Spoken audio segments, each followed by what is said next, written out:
Hello everyone, welcome back to another GT scale modelling video. Today this is update number 2 for my entry into the prickly plastic Russian buddy build. So I've been building the Trumpeter 1/35 2S7. There is an existing update now on YouTube, so maybe we're going to take a look at that one first and it'll show you where I was up to obviously last time around. So since then I've made quite a bit of progress, which has been good. So starting with this, looks very similar to last time. The upper hull is still separate. I think that's pretty much the same status as it was last time. If not, then it's just had the last few details put in. There's some little fuel connector pipes and such on the here, and there's another one here connects the two sides of the external fuel cells. So that's more or less done, bar now when I would attach it. There's some parts connect between the rear fenders here and the rear of the lower hull. I can't remember if last time I'd built up the cab or not, so we'll take a look around that. That's now being built up. The purple stuff you see here is just liquid mask, Humbrol Maskol, to protect these. And they're not large, but for a tank they're relatively large windows. I painted the bodies of the clear periscopes in here black, just so that, and left the actual front lenses clear.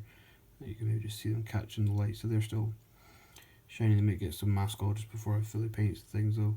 Obviously the headlights, headlight guards. There are two hatches to go in here still. Various other details on the outside of here, some grab handles, pry bars, spades, spare track links, and then a back plate. The inside has been painted. Kind of went with Vallejo, I think it's called aged white or something, and then a sort of slight overspray of Tamiya XF2 just to lighten it and give it a slightly less uniform appearance. I didn't bother doing the sides because they're covered. They actually sit behind the banks of instruments which are in here. So in here you can hopefully see the undersides of the periscopes. There is actually windows, and I do realise I need to unmask these now. The windows, it's hard to see with, maybe that's better. That pipe work is actually blue in real life apparently. Found a shot of inside the cab of one of these things, and that pipe work is blue. And these things are what they are.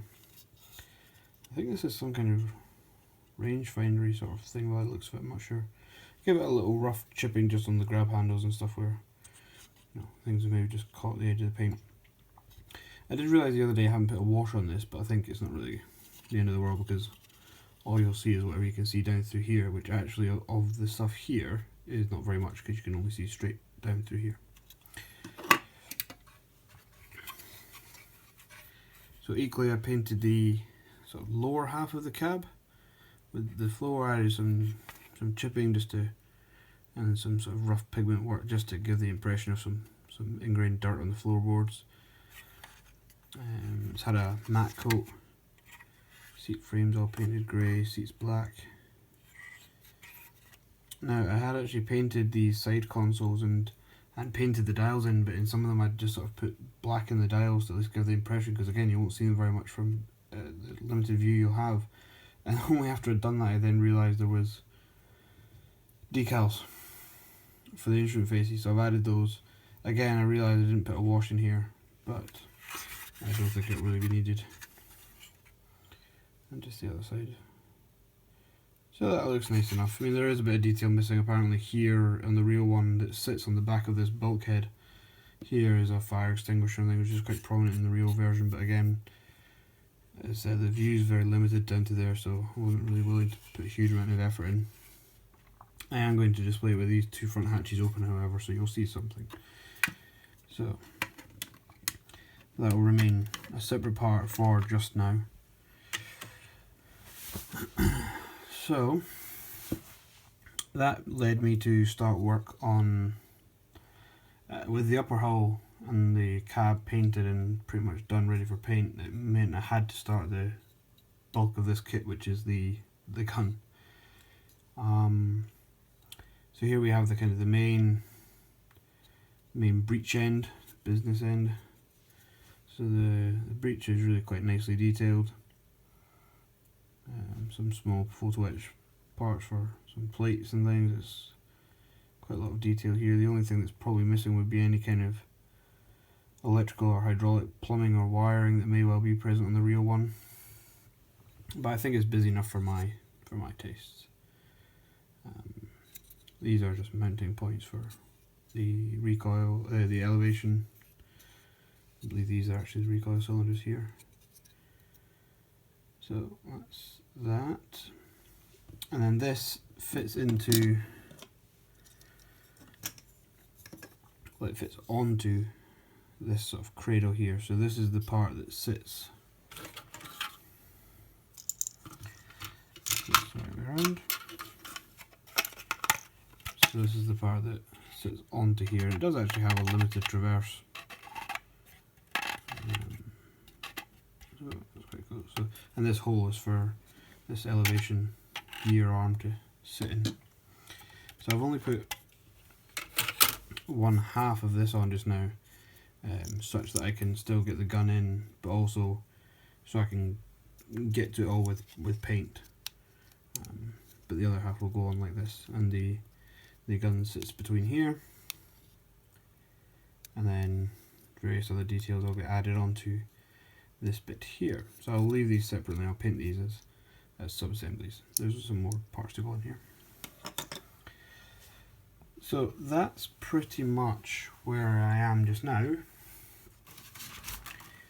As you can see from the instructions, so the next step is to start building up this is the loading, so the auto loader arm, which gets attached to the side of the gun here. And we start building up lots of little greebly bits, various other bits all get added onto the sides here, and then we end up with this sort of gunner's platform. Another chair, presumably this sort of firing computer and things. It's all in this little platform which gets stuck on the side of here. And then this is actually just the start of the building of the upper hull, which I've done already. So once I've done that, the next part after that will be to once the gun's finished, then it'll be this set here, which is the recoil spade, attaching the recoil spade, and then that's some final details, and that'll be that. However, I will still paint some of these parts as sub-assemblies, especially for the gun, just because it will get quite detailed and tight that it'll end up missing parts of it. So I'll kind of build it as far as I can and build in some sub-assemblies, and then go from there. As for colour, there is only one colour scheme in the box, which is just this overall green. I haven't actually seen pictures of any of them painted in anything, but maybe they were, maybe they weren't, I don't know. This is what I'll probably go with though, because my other Russian vehicles are actually in camouflage, so I will actually just do this as a plain Russian green. I have some reference photos which are quite good, but the colour is very mottled and faded and stained, and I like the look of it, but I'm completely at a knowledge and a loss of how to actually go about painting that, so we'll have to see how that goes. But that will do for now. Just a quick update to show you where I am with this, what's next, how it's coming on. So thank you for watching. Please do leave a comment, check out the other videos linked at the end of this video. Keep an eye on the GT Scale Modelling Facebook page for sort of picture updates and things of how things are going. And we'll see you in the next video. Thanks for watching, bye for now.